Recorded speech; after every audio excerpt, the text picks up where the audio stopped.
اسلام نے عورت کو عزت دی ہے یا آج کے جدید و ترقی یافتہ معاشرے نے؟ آج اگر ایک پاؤ گوشت لیں تو شاپنگ بیگ میں بند کر کے لے جاتے ہیں اور 50 کلو کی عورت بغیر پردے کے بازاروں میں گھومتی ہے۔ کیا یہی ہے آج کا جدید معاشرہ کہ کھانا تو پاکیزہ ہو اور پکانے والی چاہے جیسی بھی ہو؟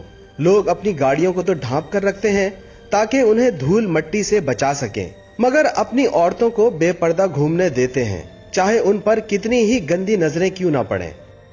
ٹاپک پر چلنے سے پہلے ہمارے چینل کو سبسکرائب کریں اور بیل آئیکن کا بٹن ضرور دبائیں تاکہ آپ تک ہماری نئی سے نئی ویڈیو پہنچتی رہے۔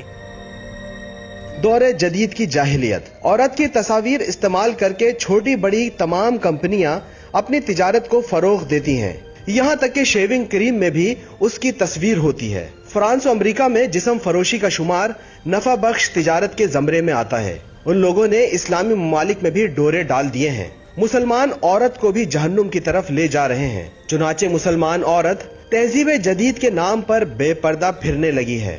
ماسٹر پلان کے ذریعے نئی نسل کو تباہ کیا جا رہا ہے۔ غور کیجئے، ہر اشتہار میں لڑکا لڑکی کے عشق کی کہانی ملے گی۔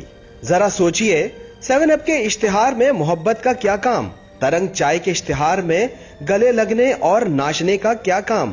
موبائل کے اشتہار میں لڑکے لڑکیوں کی محبت کا کیا کام؟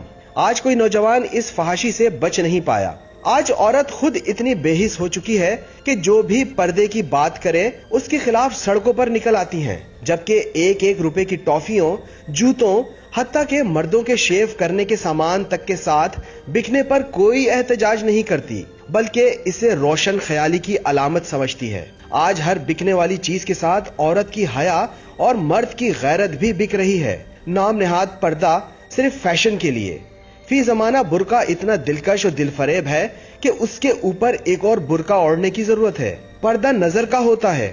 اسی سوچ نے آدھی قوم کو بے پردہ کر دیا۔ مرد آنکھیں نیچی نہیں کرنا چاہتا، عورت پردہ کرنے کو جہالت سمجھتی ہے، مگر دونوں کو معاشرے میں عزت و احترام کی تلاش ہے۔ پردہ عورت کے چہرے پر ہوتا ہے، اگر چہرہ پر نہیں تو سمجھ لیجئے کہ عقل پر پڑا ہوا ہے۔ اگر جسم کی نمائش کرنا ماڈرن و ترقی یافتہ ہونے کی علامت ہے تو پھر جانور انسانوں سے بہت زیادہ ماڈرن و ترقی یافتہ ہیں۔ پہلے شرم کی وجہ سے پردہ کیا جاتا تھا اور اب پردہ کرتے ہوئے شرم آتی ہے۔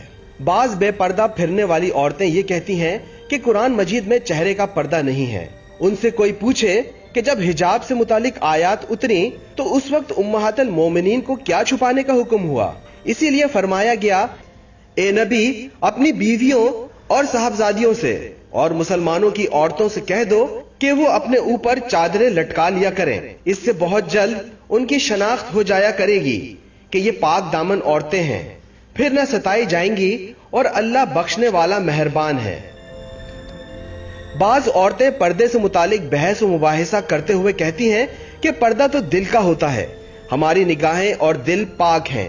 انہیں پوچھنا چاہیے کہ جن کو خود اللہ نام لے کر فرما رہا ہے، نبی صلی اللہ علیہ وآلہ وسلم کی بیویاں، بیٹیاں اور صحابیات، ان سے زیادہ آپ پاک باز ہیں؟